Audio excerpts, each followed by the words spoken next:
Boa noite a todos, graça e paz em nome de Jesus, que Deus te abençoe, que Deus abençoe a tua casa, abençoe a tua família, em nome de Jesus. Amém? Vamos nessa noite ler um texto de 1 Pedro, capítulo 2, verso 18. E eu quero convidar você então a abrir a sua Bíblia nessa epístola de Pedro, amém? A primeira, no capítulo 2, o verso 18. Até aqui nos ajudou o Senhor. Amém? Louvado seja Deus. Essa noite é uma noite para nós descansarmos. Amém? Nos prepararmos para o dia de amanhã, porque o dia de amanhã, amém, está reservado grandes coisas para nós. Em nome de Jesus. Nós precisamos nos preparar para o dia de amanhã. Amém? Precisamos estar dispostos em nome de Jesus, perseverantes, confiantes, em nome de Jesus Cristo. Como eu tenho dito, a fé sem obras ela é morta. Amém? A fé implica em nós agirmos, e agir significa ação de acordo com aquilo que nós cremos. Amém? Glória a Deus. Aleluia. Louvado seja o Senhor. Abra então a tua Bíblia ali em 1 Pedro, capítulo 2, verso 18. Diz assim o verso 18: servos, sede submissos. O que é ser submisso? É não ser rebelde, né? O antônimo de submisso seria rebelde, né? Um insubmisso, um rebelde, que não se submete. Ele está dizendo, sede submissos com todo temor ao vosso Senhor. Ó, quem? Aquela autoridade que está sobre a tua vida, né? Não somente se for bom, se ele te trata bem, se ele é uma pessoa bondosa, mas também, né? Se ele for bom e cordato, né? Diz a palavra aqui, né? Mas também ao perverso, aquela pessoa que é má, né? Mas veja bem, não confunda galhos com bugalhos. Amém? Essa é velha, né?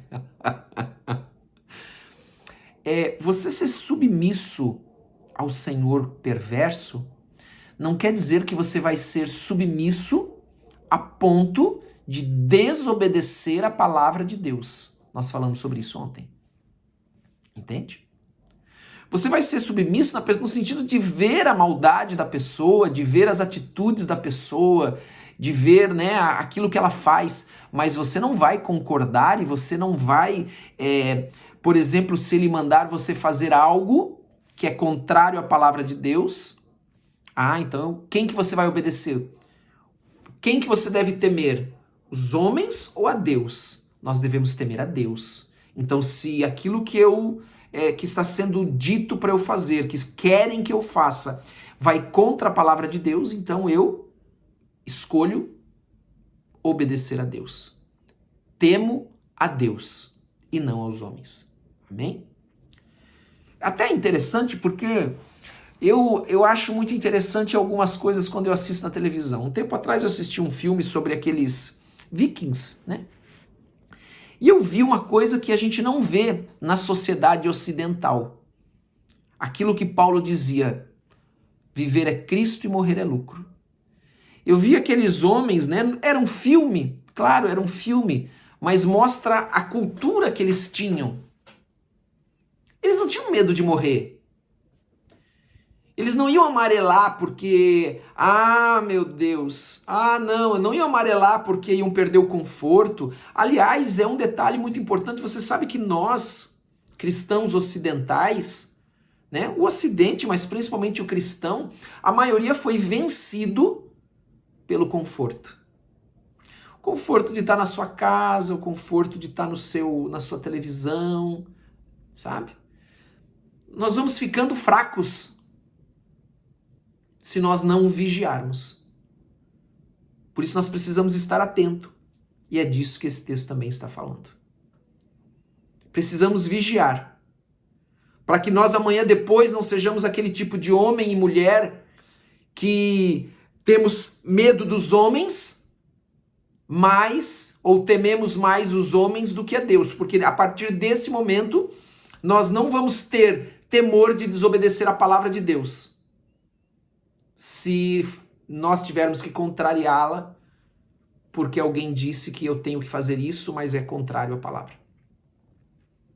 Então eu e você temos que ter o temor de Deus, e o temor de Deus é ter um temor a ponto de eu não vou desobedecer os mandamentos de Deus. Não vou aceitar aquilo que é contra a palavra de Deus. E vou assumir as consequências disso. Amém? Eu acho que eu até falei muito sobre esse primeiro versículo. O versículo 19 diz assim: porque isto é grato que alguém suporte tristezas, ó, o conforto que eu falei. É grato que alguém suporte tristezas, sofrendo injustamente, por motivo de sua consciência para com Deus. Por que eu não quero? Por que eu não minto? Por causa da minha consciência para com Deus. Por que eu não aceito roubo? Por causa da minha consciência para com Deus.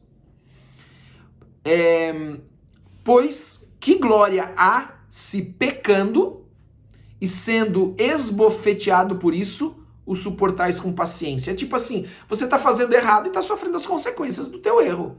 Então aí não tem glória nenhuma, você está apanhando porque você escolheu apanhar.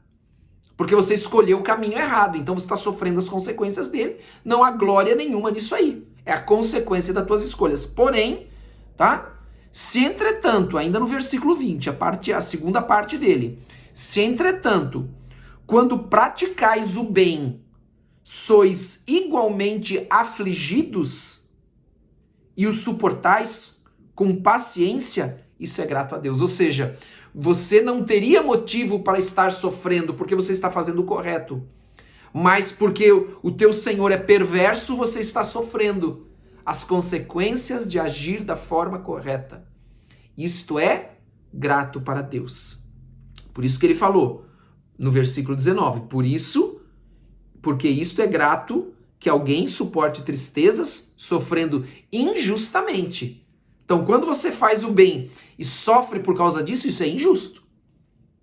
Mas isso é uma realidade, né? Sofrendo injustamente por motivo da sua consciência para com Deus, que foi o que eu falei. Amém? Até aqui tudo bem? Vamos continuar? Porquanto para isso mesmo foste chamados, pois que também Cristo sofreu em vosso lugar, ou seja, ele também sofreu de forma injusta. O sofrimento, eu que tinha que ter sofrido, mas ele levou o meu sofrimento, a minha culpa sobre ele. Deixando-vos exemplo para seguir os seus passos. Amém? Exemplo, você sabe o significado da palavra exemplo? É escrever sobre. É como se colocasse como se alguém escrevesse lá, sabe quando você está alfabetizando uma criança, né? Você coloca a letrinha embaixo e um papel em branco em cima, e aí você vê a letra embaixo do papel, sabe como se fazia, né? Antigamente tinha bastante isso, né? Ou então aquela letrinha tracejada, e aí você faz a criança escrever sobre o tracinho, isso é o exemplo. Exemplo é isso, é escrever sobre. Ou sob, né? Eu acho que o certo é sobre ou sob. Deixa eu ver se eu tenho isso aqui. É escrever sob, né? Não é sobre, é sob. Tá? Então, esse é o sinal da palavra exemplo. Exemplo é escrever sobre, ou seja, é fazer igual. Tem ali o modelo para você escrever por cima, para fazer igual. Então, Jesus nos deixou esse exemplo. Versículo 22. O qual não cometeu pecado, nem dolo algum se achou na sua boca. Né? Ele não tinha pecado e ele não tinha dolo, ou seja, aquelas coisas que ele fez, né? Dolo na sua boca. Né? Ele não falou nada agindo de forma errada, né? Pecando, enfim, né? Consciente, né? Dolo, né? Pois ele, quando ultrajado, não revidava com ultraje, quando maltratado, não fazia ameaças, mas entregava-se àquele que julga retamente. Carregando ele mesmo em seu corpo sobre o madeiro os nossos pecados, porque essa era a missão dele. Amém? Esse era o propósito dele. Para que nós, mortos para os pecados, vivamos para a justiça. Por suas chagas, nós fomos sarados. Amém? Jesus levou no seu corpo as nossas chagas. Pelas suas chagas, nós fomos sarados. Por isso, se você precisa de cura, amém? Esse texto fala de cura também. Ele levou na cruz as suas doenças, as suas enfermidades, Isaías 53, as suas maldições, Jesus carregou. Amém? Jesus levou tudo na cruz. Não ficou nada. Jesus não deixou nada para trás. Ele levou tudo para que eu e você sejamos livres, amém? Curados no nosso corpo, na nossa alma, no nosso espírito. Em nome de Jesus. Porque estáveis desgarrados como ovelhas, agora, porém, vos convertestes ao pastor e bispo da vossa alma. Então nós éramos antes como aquelas ovelhas perdidas, né, sozinhas, mas o bom pastor, o bispo das nossas almas, ele veio nos arrebanhar, amém? Nos trouxe para o seu rebanho, para o seu aprisco. E hoje nós somos ovelhas, rebanho do Senhor, em nome de Jesus. Amém? Glória a Deus por isso. Vamos orar? Feche os teus olhos, em nome de Jesus. Não esqueça de colocar teus pedidos de oração, amém? Nos comentários. Não esqueça de dar like e também de se inscrever, amém? No canal. Que Deus te abençoe. Vamos orar. Pai, em nome de Jesus, abençoa cada um que está aqui conosco nessa noite. Tira todo o peso, todo o cansaço, todo fardo, toda agitação da sua alma, da sua mente por esse dia, Senhor. Com tantas expectativas, com tantas preocupações, Pai. Nós entregamos tudo ao Senhor. As ansiedades, as preocupações, colocamos tudo nas tuas mãos e confiamos no Senhor, na tua boa vontade, boa, perfeita e agradável vontade para as nossas vidas. Põe paz no coração de todos que estão aqui conosco, de todos que vão depois assistir esta mensagem, esta palavra, em nome de Jesus, e dá a cada um que está aqui uma noite de paz, de um sono renovador, descanso para o seu coração e para a sua alma, em nome de Jesus. Amém? Glória a Deus, que Deus te abençoe muito em nome de Jesus. Um grande abraço para todos vocês.